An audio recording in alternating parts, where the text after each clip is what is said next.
Verdad con caridad.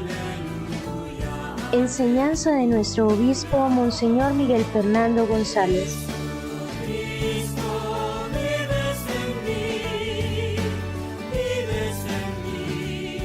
Reflexión semanal.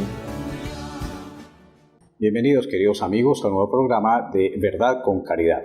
Continuamos con la explicación de los 10 mandamientos de la ley de Dios, el Decálogo. El regalo que Dios nos da resumido en 10 sentencias en donde podemos conocer la voluntad de Dios, lo que Dios quiere de nosotros, lo que Él espera de nosotros.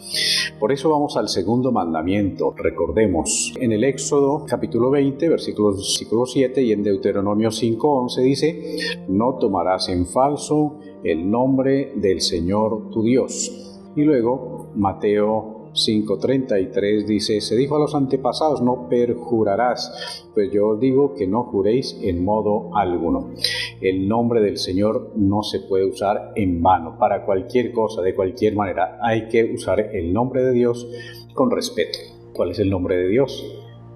Moisés recibe esa presencia de Dios en la zarza ardiente y le dice: tú tienes que ir a Egipto a liberar a mi pueblo de la esclavitud que están viviendo. Y entonces Moisés le hace una pregunta un poco extraña, le dice: y si me preguntan quién me envió, ¿yo qué les digo? ¿Qué les respondo? ¿Cuál es tu nombre? Y Dios, en esa presencia de la zarza ardiente, una presencia misteriosa de unas llamas que están allí pero no consumen la zarza, esa presencia divina, esa teofanía, le dice a Moisés: yo soy el que soy. Y es una expresión que puede llevar a confusiones. Decir yo soy el que soy podría entenderse como decir, pues a ti qué te interesa, o sea, yo te estoy mandando. Pero yo soy el que soy también significa yo soy el de siempre, yo soy el que no cambia, yo soy el eterno. ¿Y por qué le hace esa pregunta curiosa? ¿Por qué Moisés le preguntaba por el nombre a Dios? Porque efectivamente el pueblo de Israel estaba viviendo ya desde hacía unos cuantos años en el ambiente egipcio, que estaba poblado de muchos dioses, muchas divinidades. Y entonces el pueblo de Israel pues podía estar confundido en medio de ese ambiente, esa sociedad en que vivían ciertamente pues oprimidos por los egipcios, pero los egipcios tenían su religiosidad y de alguna manera los israelitas también se podían confundir en el tema de Dios, del Dios verdadero, del Dios de Israel. Entonces les dice esa palabra, dice: yo soy el que soy, yo soy el que no cambia, yo soy el de siempre. Lo que yo digo lo cumplo, yo estaré siempre con ustedes. Una forma de expresar la Sagrada Escritura, esa presencia eterna, permanente y fiel de Dios. Pues bien, nosotros ya en nuestra cultura y en nuestro lenguaje, cuando hablamos de Dios, pues ya asumimos que es el Dios uno y trino, Padre, Hijo y Espíritu Santo, un solo Dios verdadero, 3 personas distintas. Él es Dios. Y en esa forma respetuosa de tratar el nombre de Dios se escribe con mayúscula Dios. En cambio, cuando estamos de pronto escribiendo alguna cosa sobre el Dios dinero, porque algunos idolatran el dinero, entonces se pone Dios con minúscula.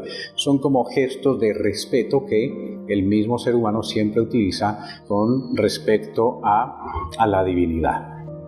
El nombre del Señor es santo. El segundo mandamiento prescribe respetar el nombre del Señor. Pertenece como el primer mandamiento a la virtud de la religión y regula más particularmente el uso de nuestra palabra en las cosas santas. Eso de lo juro por Dios, Dios sabe que lo que digo es cierto, entonces eso implica que la persona que acude a nombrar a Dios pues está convencido de que es correcto. Pero si se convierte en un uso simplemente de costumbre, entonces se puede rebajar, se le puede incluso quitar el respeto al uso del nombre de Dios. Y en una conversación que no tiene ninguna trascendencia, puede decir: sí, pues por Dios que esto y por Dios que aquello. Entonces ese no es el uso respetuoso del nombre de Dios. De hecho, no se trata solamente de respetar el nombre, sino que cuando se habla del nombre, se habla obviamente de la persona. Respetar a Dios, respetar su nombre. El pueblo judío en esa presencia de Dios a Moisés que decíamos al comienzo, al final Dios le dice, Yahvé, usa el nombre de Yahvé, soy Yahvé, ¿no? Yahvé te envía. Entonces ese nombre que aparece ahí revelado por Dios de sí mismo, lo evitan decirlo. En la cultura judía, por el respeto a Dios, no solamente lo ponen, nosotros lo ponemos en mayúsculas, los judíos ni siquiera lo pronuncian por respeto, el nombre de Yahvé. Siempre hay en el ser humano ese sentido de respetar a Dios al pronunciar su nombre. Y por eso entonces hay pecados que atentan contra este segundo mandamiento. Por ejemplo, en numeral 1147 nos explica que las promesas hechas a otro en nombre de Dios comprometen el honor, la fidelidad, la veracidad y la autoridad divinas. Deben ser respetadas en justicia. Ser infiel a esas promesas que se hacen en nombre de Dios es abusar del nombre de Dios y en cierta manera hacer de Dios un mentiroso, o sea, ponerlo de nuestra parte, y si lo que decimos no es cierto, pues hacemos de Dios un mentiroso, un pecado contra el segundo mandamiento. Otro pecado que se puede cometer en contra del segundo mandamiento es la blasfemia.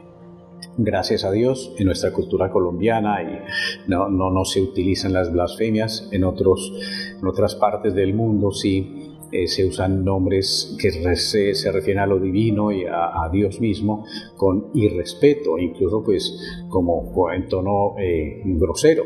Entonces, claro, es claramente una blasfemia, y que muchos católicos, por contagiarse de la cultura y del ambiente, pues también caen en ese pecado y lo usan, digamos, por costumbre, ¿no?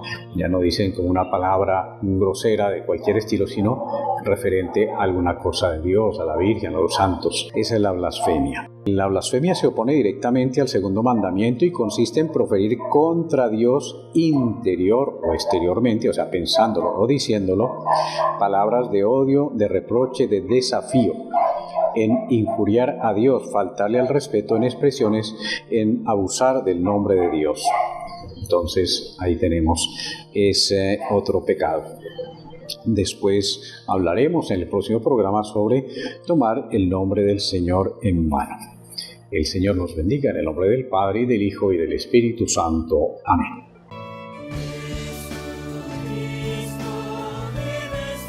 Verdad con caridad. Enseñanza de nuestro obispo Monseñor Miguel Fernando González.